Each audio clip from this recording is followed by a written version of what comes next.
Talib, baleete Ubayy ibn Ka'b, baleete Zayd ibn Thabit, baleete n'abalala ne batuula. Naye bwe yamala n'agamba Umar, n'agamba nti gwe Umar tuula mu mulyango awo. Ne Abubakari alagira Umar tuula mu mulyango awo mwembi ne Zayd ibn Thabit mutuula awo. Buli yenna agenda okuyingira wano ng'ayina Qur'ani, ng'ayina aya, bw'aleeta aya n'agireeterako abajulizi babiri nti eyo aya Allah yagissa mugiwandiike. Bawandiika Qur'ani n'okwegendereza okw'ekika ekya waggulu ennyo, tebakendeeza yadde okwongeramu. Balina okwawula ebigambo bya Allah n'ebigambo by'omubaka. Balina okwawula ebigambo by'omubaka, ebigambo Allah bye yaleeta nga biri mu al-hadith al-qudusi ne aya, nga balina okubyawula. So abantu abo baali ku mulimu munene radiyallahu anhum. Allah basiime, mulimu baatukolera munene, kubanga singa tebaagukola esaawa eno Qur'ani yandibadde ebuze. Ne bawandiika Qur'ani mu kitabo kimu kye bayita al-mushafu. Al-mushafu yeeyo Qur'ani byebirimu munda. Ekitabo kyennyini bakiyita al-mushafu. Bwe bawandiika al-mushafu ne bakwata ekitabo ekyo ne bakiwa Abubakar Siddiq radiyallahu anhu n'abeera nakyo. Bwe yafa ekitabo ekyo ne bakyetikka ne bakitwala ewa Umar ibn al-Khattab radiyallahu anhu. Umar ibn al-Khattab radiyallahu anhu talina mulimu gwonna gwe yakola ku kitabo ekyo. Ye Umar alina emirimu gye yakola okutereeza obukulembeze n'ebisigadde bwe bwali obuvunaanyizibwa bwe. Qur'ani teyagikwatako. Qur'ani n'agireka, era time yatuuka n'agyetikka n'agitwala ewa muwala we Hafsa muka Nabbi, n'agimukwasa n'agamba Hafsa ntereka mushafu eno, tereka Qur'ani eno, tewabeerawo omuntu agituusaako buzibu. Hafsa n'atereka Qur'ani eyo. Omaru n'afa. Omaru bw'afa ne balonda Uthman ibn Affan radiyallahu anhu bamuwadde obwa khalifa, atandise okukulembera abasiraamu. Nga bwe mbagambye nti yafuba nnyo ku mulembe gwe okugaziya obusiraamu. Akati mu kugaziya obusiraamu ne mujjiramu ate ekizibu. Abantu abayingira mu busiraamu nga si Bawarabu, nga teboogera Luwarabu Olukuraishi, balina ennimi zaabwe ezifaanagana n'Oluwarabu naye nga si Luwarabu. Abantu abaali e Shami, Syria, Lebanon, abantu abaali mu Iraq, abantu abaali e Basra, abantu abaali e Kufa. Essaawa eno bw'oyogera Iraq obeera otegeeza ebintu ebyo byonna. Naye edda Iraq yali Iraq, Kufa yali Kufa, Basra yali Basra. Byali byawukana. Era nga buli wantu waliwo omukulembeze waawo. Naye nga essaawa eno kasino ogamba Iraq birina omukulembeze omu, byonna ebyo biri wansi wa Iraq. Kaakati abaasiramuka sayidi zeeyo ne batandika okusoma Qur'an nga bagisomera mu nnimi zaabwe. Oli bw'aba asoma awajja awagaana okumutererera mu Luwarabu, ye nga asoma mu lulimi lwe, ateekawo olulimi lwe. Kubanga waliwo abantu bano Abawarabu abamu enjatula yaabwe ey'ebigambo eyawukana. Kati mathalan Abamisiri baba nga boogera Oluwarabu lwabwe, ennukuta gye bayita qaf bo tebagirina. Era ekigambo qalibu, omutima, qalibu yagamba albu. Qafu emisiri ebeera a. Ate qafu mu Luwarabu lw'e Sudaani ebeera gha. Qalibu baga nti galibu, qamaru, Emisiri bagamba amaru Sudani bagamba gamaru. Kakati enjatula eyo bagenda bagiyingiza mu Kurani. Si ekyo kyokka bagenda beekwata ensoma ey'abasomi ba Kurani. Kubanga Ubay ibn Ka'b yayina engeri ye gye yali asoma mu Qur'an. Abdullah ibn Mas'ud yayina engeri gye yali asoma mu Qur'an. Kati ekyaddirira abantu baatandikanga okusoma Qur'an. Ow'Eshami nga bw'asoma Qur'an ow'e Madina tamanya oli kyasomye naye ng'asomye Qur'an. Kakati ne wajjawo obuzibu, basinkana mu lutalo nga bagenze kulwana ba mujahidun abasiraamu. Kubanga ejje bagattagattanga baleeta abeeno n'abeeno ne babasa mu ggye litya mu ggye limu. Kati baleeta ab'e Kuufa, ab'e Basra, ab'e Iraq, ab'e Shami, ab'e Madina, ab'e Makka nga bajjeyo abalwanyi ne babateeka mu ggye limu. Kati babateeka mu ggye limu ne bagenda okulwana e Romania. Bwe bagenda okulwana e Romania ne Azerbaijan, mu kugenda okulwana nga batwala obusiraamu mu nsi ezo, tayimu n'etuuka ey'okusaala. Bwe bakulembeza ow'e Kuufa, ow'e Madina n'agamba nti yani onaasoma atya. Bwe baleeta ow'e Kuufa n'asoma, ow'e Iraq ng'agamba nti ate onaasoma biki? Hatta kaana nnaasu an yukaffiru ba'duhum ba'da. Abantu ne baagala okukaafuwaza bannaabwe olw'ensoma ya Qur'ani. Kakati waliwo sahabi gwe bali bayita Hudhaifa ibn al-Yaman radiyallahu anhu. Hudhaifa n'abagamba nti embeera eno gye ndabye wano, ngenda kulinnya embalaasi ngende ewa Amirul Mu'minin Uthman mutegeeza ensonga eno. Era yayita saaga. Hudhaifa radiyallahu anhu n'ayanguwa mangu nnyo n'agenda ewa Amirul Mu'minin Uthman n'amutegeeza, n'agamba okyali wano naye gye tubadde mu jihaadi Armenia ne Azerbaijan abantu babuze kata bagwangane mu malaka olwa Qur'ani. Kisalira amagezi. Uthman ibn Affan radiyallahu anhu n'ayita abasahaba abanene omuli Ali ibn Abi Talib, omuli abasajja nga Zubair, omuli abasajja nga Sa'id ibn al-Aasi n'abalala, Zayd ibn Thabit, n'ateebolinga ensonga mu ddiiro. N'agamba nti bannaye tufunye obuzibu. Obusiraamu bugaziye, abataayiri bawarabu ne bayingira mu busiraamu. Mu kuyingira mu busiraamu bazze balina accents ezaabwe ze balina naye baziyingiza mu Qur'ani. Qur'ani ejja kubula, Qur'ani ejja kukyuka. Akati bano ne bamugamba nti kyetwandibadde tukola, wandiika Qur'ani obuweereze mu bitundu ebyo. Uthman ibn Affan radiyallahu anhu nga bamaze okumwadvisinga bwe batyo, n'alonda abasajja be, Zayd ibn Thabit, Ali ibn Abi Talib, Zubair, Abdullah ibn Mas'ud, ne Sa'id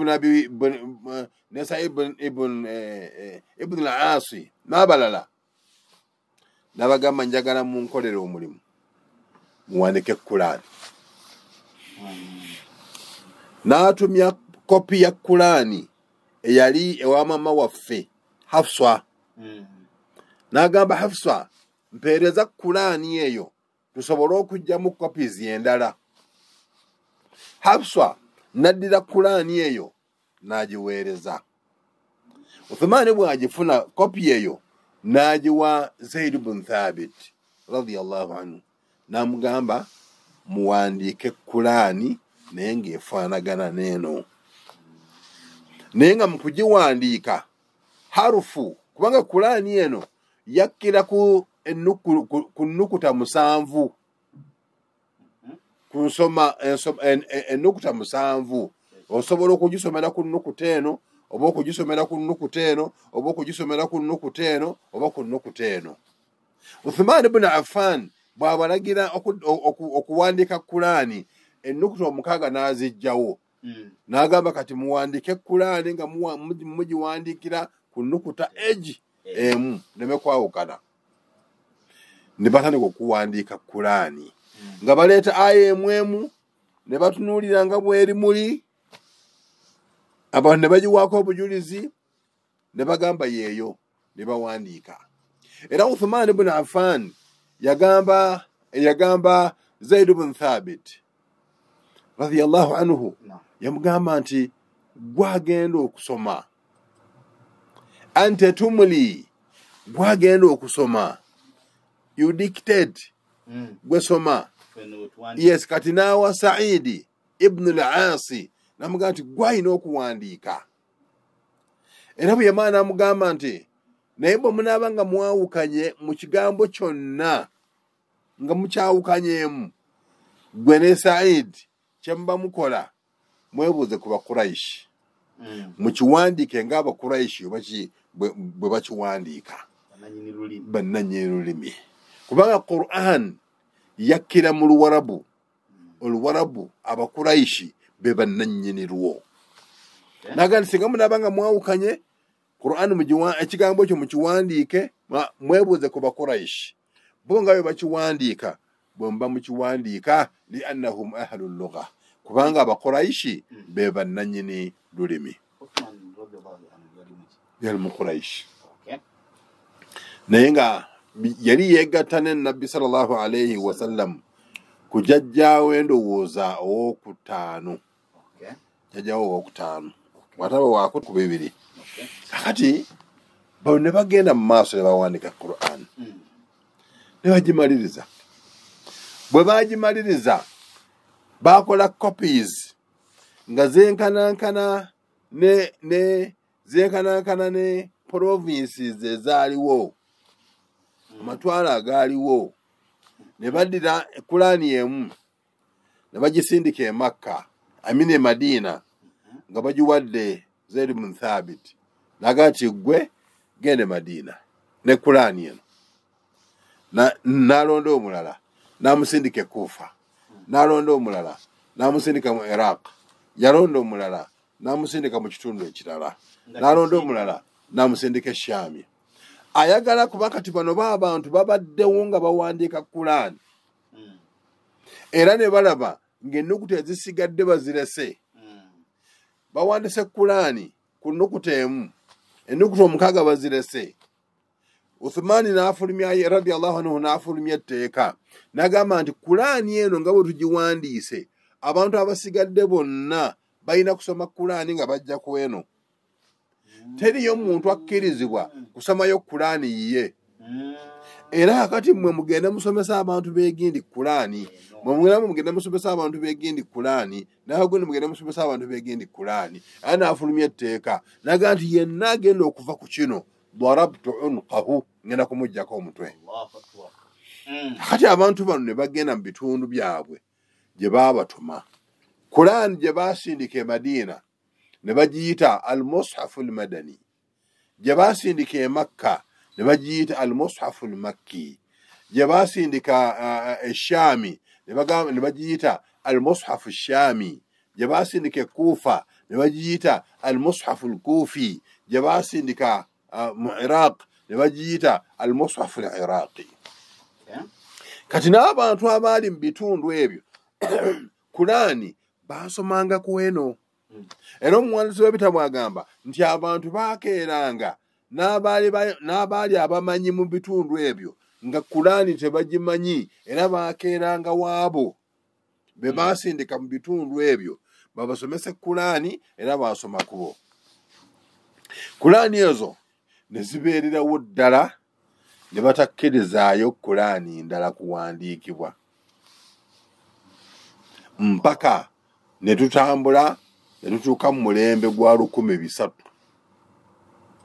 1336 nga Qur'ani ezo bonna nga abantu bakwata bukwasi Qur'ani nga basoma bajja ku ezo kati awo abantu baleke batandike nabo okuba Qur'ani batandike okuzifulumya so kati Qur'ani eno nebanga gwe wano wogirabina nga ogigula emitwalo 2 oba ogigula emitwalo 3 oba bagikuweera bwerere n'ogisula n'okugisuulawo n'ogirekaawo n'ogiwa abaana ne bagizannyisa n'otagifaako abantu bali abaasookawo ekintu ekyali kisingayo okubeera ekyebbeeyi yali Qur'ani mu bulamu bwabwe. Nolwekyo njagala okubeera nga ntegeeza abatuwuliriza nti tweyongere okuwa Qur'an ekitiibwa kyayo. Qur'an tugikuume. Okukuuma Qur'ani tugenda kugikuuma ng'eringa bweri. Naye okugikuuma ng'eringa bweri togenda kukwata mushafu yoba oteekaawo ku mmeeza kubanga ekyo eyinza okujja omuliro eyinza okugwa wansi n'eyulika oba okutuukibwako ekizibu kyonna. Naye Qur'ani okugikuuma tugikuumira fi suduri nas mu bifuba by'abantu byebikuuma Qur'ani. Era essaawa eno tuli basiimu nnyo. Allah jalla jalaaluhu essaawa eno Qur'ani eziriwo maswahif eziriwo ne bwe bazikuŋŋaanya zonna ne bazookya. Abaana abaliwo basobola okuddamu okuwandika Qur'ani nga tewayiseewo yadde akaseera kubanga tulina abaana abategeera Qur'ani obalaba ne weewuunya n'okwewuunya. Juzi nyina omwana gwe nali ntunuulira osoma aya gy'oyagala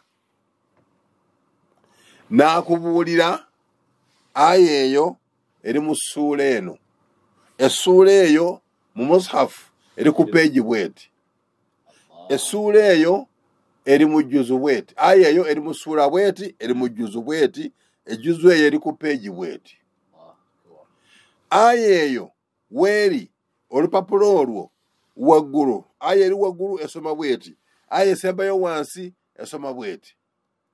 Bw'obikkula olupapula olusooka aya esooka waggulu eri bweti eri wansi eri bweti. Kati olabira ddala nga oyo kompyuta Allah jalla jalaaluhu emirembe n'ebyengera byeyateeka mu Qur'ani tebirojjeka. Qur'ani yanjawulo mu bintu byonna naye ng'abasajja abo abaasooka abo baatukolera omulimu munene kubanga Qur'ani baagezaako bagijjewo naye neesigala nga weeri. Abaffe Qur'ani ezo ezaatambula bwe zityo zikyaliyo. Al-Mushafu al-Madani gye baasindika e Madiina ekyaliyo n'essaawa eno baagisa mu museum. Al-Mushafu al-Makki naye ekyaliyo n'essaawa eno ekyali mu museum. Al-Mushafu Shami ey'Eshami eyo yo baŋŋambye eri Syria gyeri naye Al-Mushafu al-Kufi eyo baagyokya tekyaliwo. Eya Iraka nayo tekyaliyo. Zonna ezo endala ezo tezikyaliyo naye ziri zikyaliyo mu museum baazitereka gye ziri. Omuntu bw'agenda asobola okugirambula okulambula n'amanya. Ey'e Madiina ezo zetwandigamye nti original. Era nalabako ekifaananyi ey'e Madiina baagisa mu museum mathafu naye nga nnene bweti bagyondeka mu malima nene baatukolera omulimu munene. Allah jalla jalaaluhu atugamba inna nahnu nazzalna dhikra wa inna lahu lahafidhun. Faabasa Qur'ani era faaba n'agikuuma.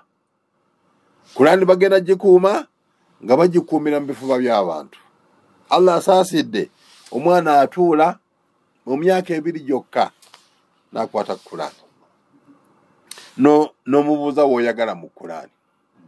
omwana yakamalanga okuwangula empaka ezaali ku Uganda Muslim Supreme Council yali mwana muto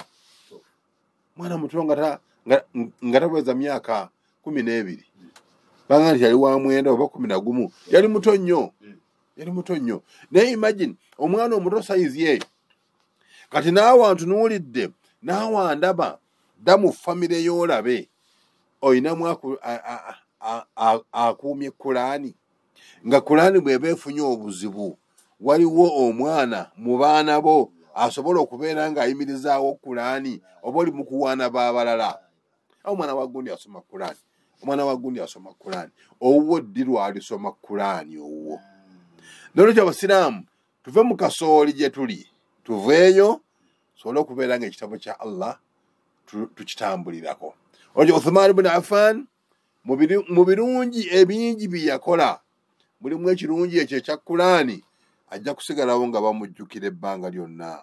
Uthman ibn Affan teyakoma ku ekyo kyokka ye yagaziya al-Haram al-Madani omuzikiti gw'e Madina yagaziya gwali mutono nabbi gwe yalekawo tegwali muzimbe nga gunyirira bwe gutyo.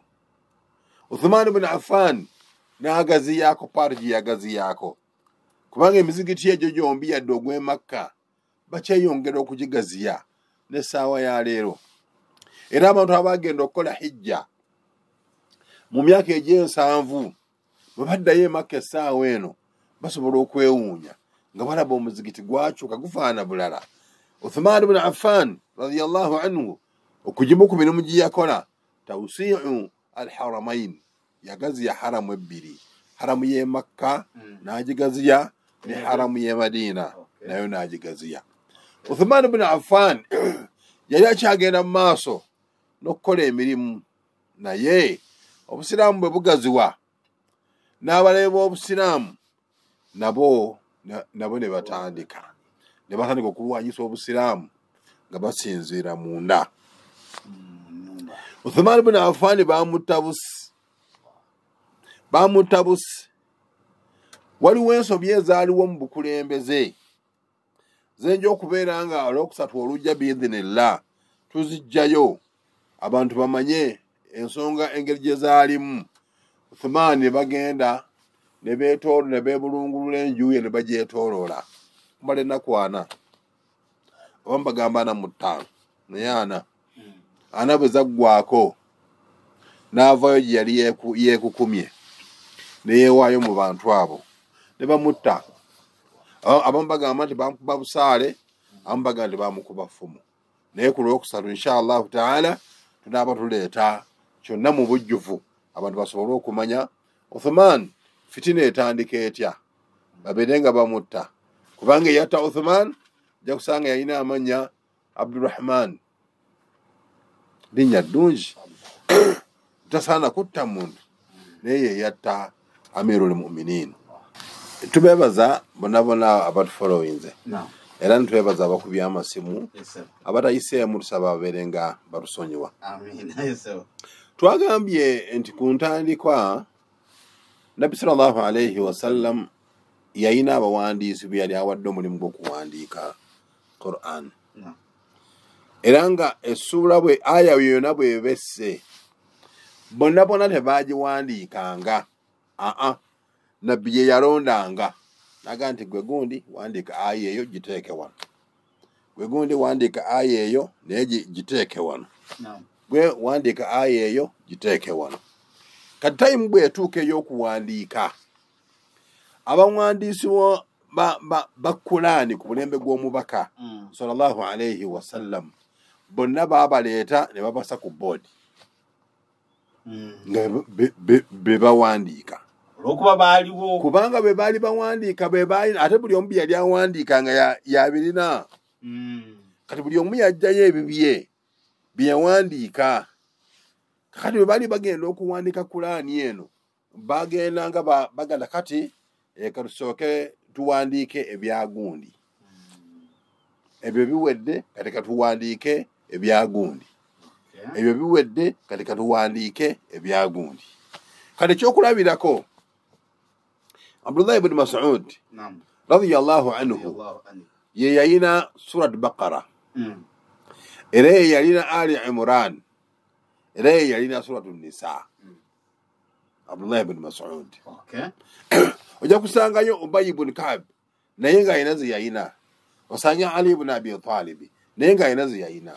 Kati gwe basookerako kugani kati presenting ezizo zezisooka. Era ebye gwe basookerako okupresentinga ebibye yali Abdullah ibn Mas'ud. Era kyevula banga mu kuzipanga tuyina al-Fatiha, netubane Baqara, netubane Ali Imran, netubane Nisa. Olw'obudde olwokusatu inshallah bwe naaba nkomyewo nja kwongera nyongereko ebibadde bibulayo ku kibuuzo ekyo omusiraamu kyabuuzizza. Njagala mukkirize obudde nga bwe buweddeyo. Salaamu okuva gyeri mukulu wa Fula Evans omukwana mawulire bannaffe eno Mbale. Mashallah. Sekalutu asomesa history.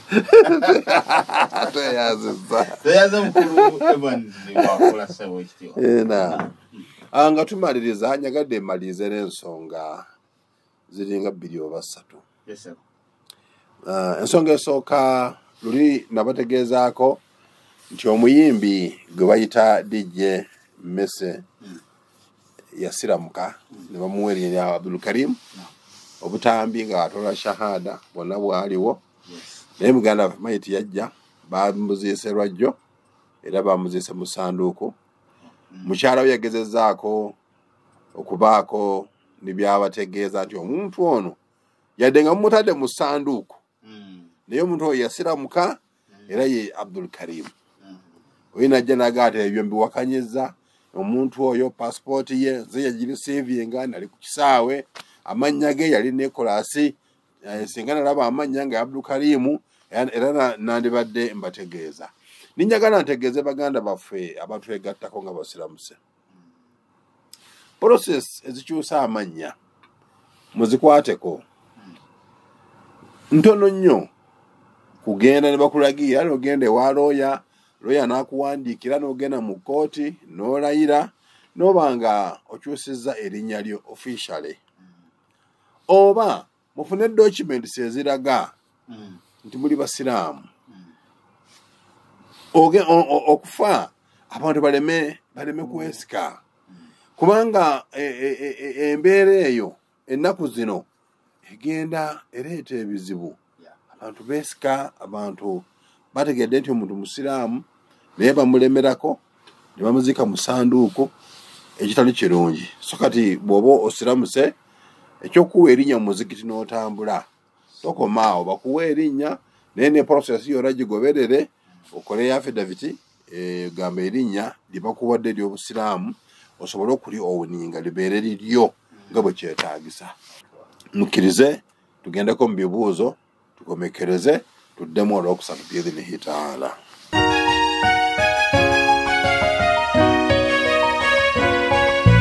Qibla Islamic